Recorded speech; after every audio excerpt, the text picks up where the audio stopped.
एक सवाल है, एक 120 सेंटीमीटर तार को एक आयत का रूप दिया गया जिसकी लंबाई चौड़ाई से 2 सेंटीमीटर अधिक है, तो आयत का क्षेत्रफल ज्ञात करना होगा। तो कोई इस तरह से एक तार है जिसकी लंबाई 120 सेंटीमीटर है, उसे आयत बनाया गया है। यानी इस तार को मोड़ने पर, आयत का रूप देने पर कुछ इस तरीके से बनेगा और हमें दिया है लंबाई चौड़ाई से 2 सेंटीमीटर अधिक है। यानी जो लंबाई है चौड़ाई से 2 सेंटीमीटर, अगर हम लंबाई x मान लेते हैं तो चौड़ाई x माइनस 2 हो जाएगी। अगर हम चौड़ाई को x मानते हैं तो लंबाई x प्लस 2 हो जाएगी। हम दोनों को मान सकते हैं। तो आइए देखते हैं। जैसा कि हमें तार की लंबाई दिया हुआ है, जितने तार की लंबाई होगी, यानी अगर यहाँ से शुरुआत करते हैं तो जो यह वाला हिस्सा होगा, यह लंबाई दिया हुआ है 120 सेंटीमीटर और यह जो परिधि का योग होता है उसे परिमाप कहते हैं। तो आयत का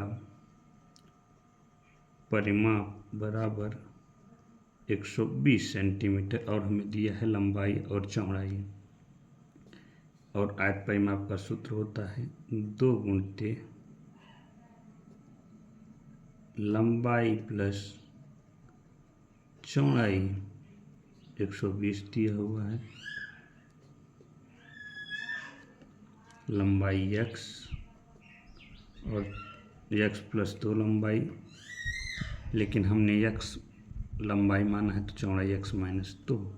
तो हमें x plus x minus x plus x minus 2 यानी लंबाई धन चौड़ाई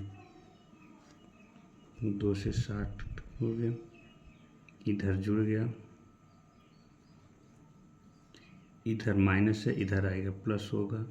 60 2 62, x plus x 2x cancel, x बराबर 31 प्राप्त हो गया। यानी लंबाई हमें प्राप्त हो गई 31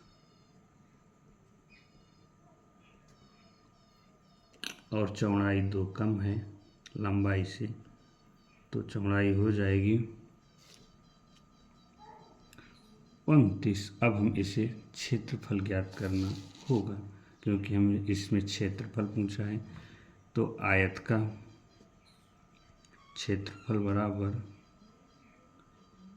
लंबाई गुणित चौड़ाई, यह सूत्र होता है। लंबाई हमें प्राप्त हो गया 31, 29 गुणित 29।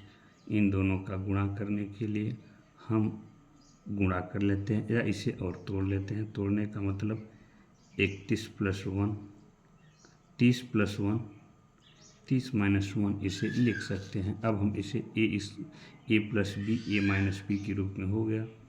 तो a plus B A minus B का होता है a स्क्वायर यानी 30 का स्क्वायर 900, 1 का स्क्वायर 1 यानी 889 सेंटीमीटर स्क्वायर इसका आंसर हो जाएगा। यानी ऑप्शन नंबर 1 इसका 889 सेंटीमीटर स्क्वायर दिया हुआ है, यह सही हो जाएगा।